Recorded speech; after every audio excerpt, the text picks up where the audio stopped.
Ya. Biz buradayız, hiçbir yere gitmedik. Gebertirim seni bak. Abidin ki. Halde beri güldürün. Ben hiç sesim.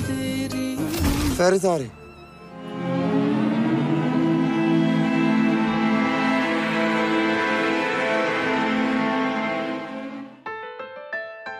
Suasana panik terjadi di rumah sakit setelah jatuh korban tertembak, yaitu Ferit, Seiran, dan Suna akibat serangan brutal ke Mansion oleh rombongan Abidin dan Karam. Sementara itu, di sisi lain, Abidin marah besar kepada Karam karena membombardir tanpa belas kasihan, padahal di sana ada Suna. Saat itu juga Abidin menghubungi siapapun yang berada di Mansion untuk memastikan keselamatan istrinya, namun tiada satupun yang mau mengangkat. Di rumah sakit, Ferit yang pertama kali siuman. Menurut dokter, ia beruntung karena peluru tidak mengenai organ vitalnya. Meskipun diperintahkan untuk beristirahat, Ferit kemudian pergi mencari Seiran. Nah, dari sini diketahui Seiran ternyata tidak mengalami luka yang serius juga. Tapi berbeda dengan Suna, ia masih kritis dan belum sadar. Dan melihat keadaan itu, Ferit sangat bernafsu untuk segera membalas dendam. Cicek menyarankan kepada Karam untuk segera bersembunyi karena sebentar lagi pasti polisi mencari mereka. Sadik yang disuruh untuk mempersiapkan mereka akan menuju ke rumah gunung. Halis B sengaja tidak memberitahu siapa yang menyerang rumahnya ketika diinvestigasi polisi. Ia lantas menghubungi Orhan di rumah sakit untuk memastikan tiada satupun yang memberikan keterangan. Dan di situ Aizen mencuri dengar dan mengetahui bahwa Suna tengah sekarat. Mendengar itu pipi hati C juga syok. Ia tidak ingin permusuhan ini dilanjutkan. Sementara itu Esme juga harus dirawat setelah syok mendengar kabar putrinya. Kasim yang setia menemani juga mengkhawatirkan bayi yang dikandung istrinya. Ferit mengajak Seiran untuk mencari tempat yang aman karena ia tidak berhenti menangis. Dia sama sekali tidak menyangka dengan penyerangan ini dan akibat yang ditimbulkan. Ferit akhirnya hanya bisa meyakinkan bahwa Suna orang yang kuat, ia akan baik-baik saja. Namun bayangan Ferit terus mengejek bahwa masalah tidak sesederhana itu. Cicek juga menyarankan kepada Abidin bahwa mereka harus segera pergi. Akan tetapi Abidin menolak sebelum ia memastikan keadaan istrinya. Dan kabar itu datang dari Aizen bahwa Suna ikut tertembak dan saat ini kritis di rumah sakit. Abidin naik pitam sehingga ia ingin menembak Karam. Sebelum akhirnya lagi-lagi Cicek yang menjadi penengah, bahwa itu juga di luar rencana mereka. Dalam situasi yang masih memanas ini, Abidin ingin pergi ke rumah sakit. Masalahnya ibunya melarang seluruh penjaga dikerahkan agar memastikan Abidin tidak ditangkap polisi. Karam mengatakan kepada ibunya, sepertinya Abidin tidak sejalan dengan mereka. Kasim merasa menyesal dan merasa gagal sebagai ayah dan suami. Ferit lantas mendekat memberikan dukungan bahwa semua ini di luar prediksi. Sebagai lelaki, mereka harus mengambil tanggung jawab ini, meskipun terkadang hasilnya tidak seperti yang mereka harapkan. Setelah itu, Ferit kembali diajak oleh bayangannya sendiri bahwa Suna meminta cerai dari Abidin demi dirinya. Jadi apakah seperti itu masih dikategorikan sebagai pria baik? Esme memaksakan diri untuk bergabung dengan yang lain menunggu Suna. Tapi seperti tersambar petir, pihak medis memberitahu Suna tengah hamil. Masalahnya, peluru mengenai perut Suna, itu yang membuatnya hingga menjadi seperti ini. Di luar rumah sakit diperlihatkan kemunculan Abidin. Hal itu terkonfirmasi ketika penjaga melapor kepada Cicek bahwa putranya kabur. Cicek pun tahu kemana putranya pergi, ia menyiapkan pengawal. Semua keluarga berasumsi mengenai keselamatan bayi yang dikandung Suna. Tentu hal ini menambah ketegangan ketika Suna dibawa ke ruang darurat. Kasim secara khusus meminta maaf kepada Seiran tidak mampu melindungi istri beserta saudaranya. Setelah itu Seiran pergi mencari Ferit untuk mengabarkan bahwa Suna hamil. Mendengar itu Ferit kaget, namun masih ditambah pertanyaan apa yang ia bicarakan bersama Suna sesaat sebelum serangan. Tentu Ferit semakin gelagapan dan mencari alasan untuk mengelak. Ferit memutuskan untuk pergi, namun bayangannya terus meledek bahwa kemungkinan dia ayah biologis bayi yang dikandung Suna. Karena tidak mungkin menemui Suna, Abidin terpaksa menyandera Gulgun. Tentunya caci maki yang ia dapatkan sekaligus informasi bahwa Suna tengah hamil. Abidin syok, merasa bersalah telah melukai istri sekaligus calon bayinya. Di luar, Qasim hampir saja memergoki mereka, hingga kemudian Gulgun keluar untuk meyakinkan kepada Qasim bahwa di dalam tidak ada apa-apa.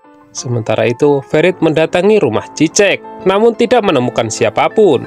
Ferit lantas ingat bahwa wanita itu berhubungan dengan Isyad. Ketika ingin mencari udara segar, Qasim justru melihat Abidin. Dia dijemput anak buah Cicek. Qasim kemudian mengikutinya. Sementara itu, Gulgun khawatir mengetahui Ferit pergi sendirian. Ifakat yang membantu mencari mendapatkan informasi tambahan bahwa Qasim juga pergi baru saja. Di mansion, Halis B memberitahu BPHTC mengenai kondisi Suna. Esme sadar, Gulgun terpaksa berbohong kemana Qasim pergi. Namun yang jelas, Gulgun sendiri juga khawatir akan keselamatan Ferit. Esme pun hanya bisa berdoa sebab ia memiliki firasat yang tidak baik. Sementara itu, Ferit telah tiba di rumah Ishak dan melumpuhkan para penjaga. Akan tetapi, Ishak benar-benar tidak tahu kemana Cicek dan keluarganya pergi. Di tengah kebuntuan itu, Ferit dihubungi Qasim yang mengaku sedang mengikuti Abidin. Anak buah Halis B juga tiba di rumah Cicek. Ia melaporkan tidak ada siapapun termasuk Ferit. Abidin tahu jika diikuti mertuanya, ia pun keluar dari mobil. Qasim dengan pistolnya langsung mengancam. Abidin dianggap terlalu tega kepada istri dan calon bayinya. Dendam antar kedua keluarga seharusnya dianggap tidak perlu melibatkan putrinya. Abidin juga bingung cara menjelaskan. Orang-orang mengatakan ibunya telah mati, namun sekarang ia kembali. Namun jika kematiannya bisa menebus kesalahannya, maka ia rela. Tapi itu tidak sekarang, ia harus memastikan keselamatan istri dan calon bayinya. Ferit menghubungi Qasim, meminta ditunjukkan lokasi. Terpaksa Qasim berbohong bahwa ia kehilangan jejak, padahal ia hanya tidak ingin calon bayinya tidak memiliki ayah. Gulgun mendesak Orhan berbuat sesuatu, namun ternyata Halis B sudah bergerak duluan. Dia telah memanggil Cengiz B, seseorang yang profesional. Tugasnya apa, ia belum diberitahu, sehingga harus menghadap Halis B terlebih dahulu. Halis B mengaku jika musuhnya kali ini sangat kuat, jadi ia butuh seseorang yang bisa melindungi cucunya. Saat itu juga Ferit dihubungi untuk segera pulang, sebab langkah upayanya balas dendam akan didukung namun didampingi oleh profesional. Abidin kembali ke keluarganya dan menolak untuk bersembunyi dan justru meminta pertanggungjawaban keluarganya karena Suna tengah hamil. Halis B memperkenalkan Ferit dengan Cengiz B. Jadi apapun yang ia lakukan akan berada di bawah pengawasannya. Esme mengaku bingung dengan situasi yang terjadi. Di satu sisi, putrinya tengah sekarat, namun Ferit tengah memburu Abidin. Qasim lantas menenangkan bahwa Ferit tidak akan pernah bisa menemukannya. Sebenarnya ia berada di pihak menantu. Ia tidak akan membiarkan Suna menjadi janda, apalagi calon bayinya menjadi yatim. Ferit menghubungi Qasim, memintanya untuk datang menunjukkan lokasi terakhir melihat Abidin. Dengan alasan ia harus mendampingi istri dan putrinya. Sementara itu di mansion, BPHTC mendesak Halis B untuk segera menghentikan permusuhan sebelum ada korban lagi. Menurutnya, mengirimkan Ferit bersama profesional bukanlah solusi. Halis B lantas menghubungi Cengiz B bahwa tidak boleh ada pertumpahan darah. Tak lama dari itu, Halis B juga menghubungi Cicek, meminta permusuhan di antara mereka dihentikan. Cicek pun setuju asalkan dengan satu syarat. BPHTC memberitahu bahwa Ifakat dan Orhan dipanggil Halis B, sementara Gulgun ditugaskan untuk mendampingi di rumah sakit. Setelah bersusah payah, Ferit akhirnya bisa menemukan rumah di gunung. Masalahnya Cengiz B memintanya bersabar, mereka harus mengintai terlebih dahulu. Padahal sebenarnya Halis B berpesan untuk meredam amarah Ferit. Di sisi lain, Orhan dan Ifakat tengah melihat rumah yang akan disewa. Di balik itu, merupakan perintah Halis B karena keluarganya akan meninggalkan mansion. Cengiz B terus mengulur waktu dengan alasan ia menunggu anak buahnya datang. Dan jika semua sudah siap, malam hari mereka akan bergerak. Seiran mencoba menenangkan ibunya, itu demi bayi yang dikandungnya juga. Namun ibunya terus berandai-andai, jika Abidin tidak mati, maka ia akan dipenjara. Untuk itu, Suna harus bangun dan menghentikan ini. Atas dorongan ini, Seiran akhirnya menjadi penyusup agar bisa melihat kondisi saudaranya secara langsung.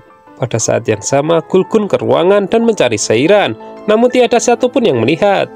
Bibi Hatice yang tadinya tertidur kemudian menasihati Esme untuk memperhatikan kesehatannya. Lagi pula bayinya tidak salah, ia tidak pantas menanggung semua ini. Begitu berhasil menyusup, Seiran menyaksikan saudaranya mulai mengeluarkan suara. Sayangnya kata-kata yang keluar hanyalah memanggil nama Ferit. Dari situ tentunya memunculkan rasa penasaran. Namun sebelum bertanya lebih lanjut, Seiran keburu kepergok petugas. Gulgun menyaksikan Seiran baru keluar dari ruangan Suna. Ia pun menyempatkan untuk menengok ke dalam, dan ia mendengar sendiri Suna terus memanggil nama Ferit. Sementara itu, Cengiz-be terus mencari-cari alasan yang membuat Ferit semakin tidak sabar. Gulgun menemani Seiran yang tengah menyendiri. Ia lantas menduga pasti akibat ucapan Suna.